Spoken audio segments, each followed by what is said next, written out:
on this broadcast. We have political analyst PKD Nambiar, and we also have political analyst and a lawyer, Kapil Madan. Good to have not taken back her comments so far, multiple tweets that she's put out after that controversy as well. But PKD, my question is, as far as the stand of the TMC is concerned, this becomes very, very problematic and also too convenient as far as the TMC is concerned, because as I said, when this entire Nupur Sharma row broke out, TMC was one of those opposition parties asking for stringent action and an arrest of Nupur Sharma today. Today, many TMC members are coming out and saying this is a controversy that's been created by the BJP. We've already made our stand clear. What more action are you asking for? Then that creates a very problematic narrative that different yardsticks are being used.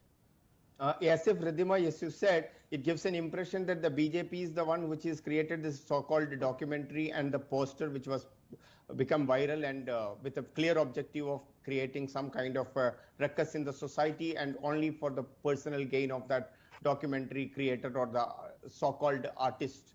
And on top of it, Mahua Moitra is supposed to be one of the very popular face of TMC. She is the best speaker and orator in the parliament. I'm just imagining that, and she can also go on and insult my religion. Now, the problem is that it is now, it's not, you have to look at from the Ridhima, from the point of, this is not an isolated case. This is a fashion which exists in this country from the last couple of years, or maybe for the last few decades, that mocking Hindu god and goddesses is like a fashion.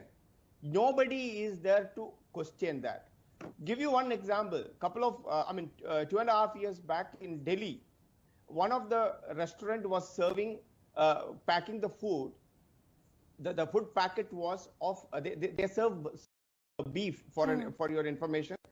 I had to file, then the bag was having the picture of Hindu goddesses. And I said that, why are you putting this picture wherein you are serving, forget about the meat, the beef. They immediately said that there is nothing, this is just an art.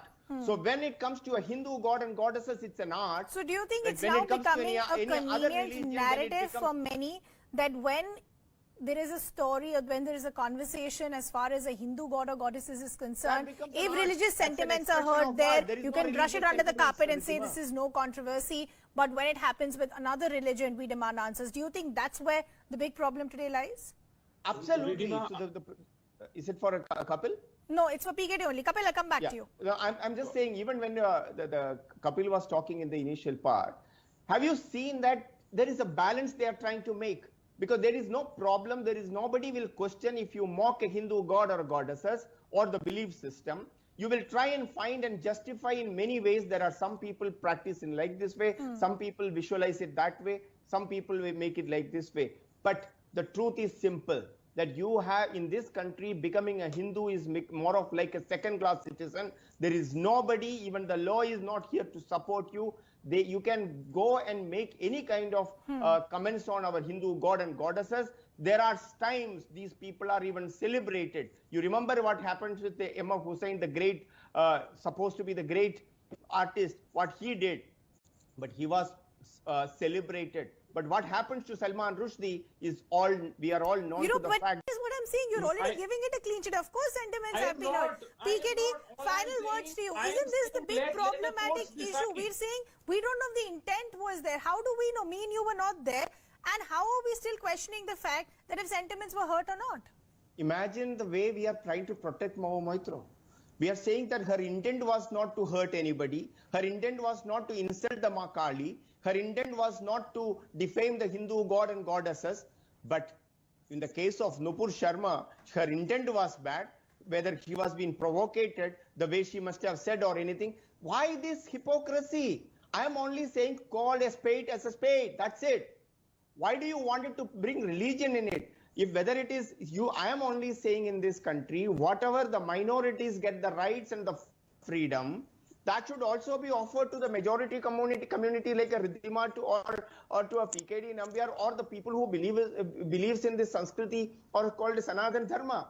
Why there is hypocrisy that Hindus have been treated as a second-class citizen, their god and goddesses and belief system can be mocked every day in the morning to evening.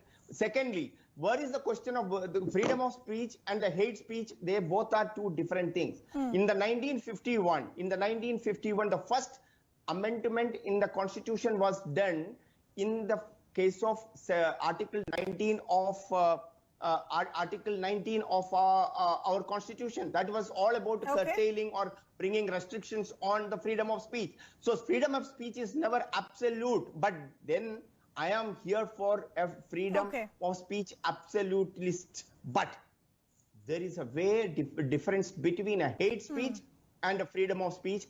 I am abusing you, I am mocking your belief system is hate for me. Okay. But speaking so you're the saying truth is the larger free issue speech. is, where do you know when to draw the line and who will actually draw that line?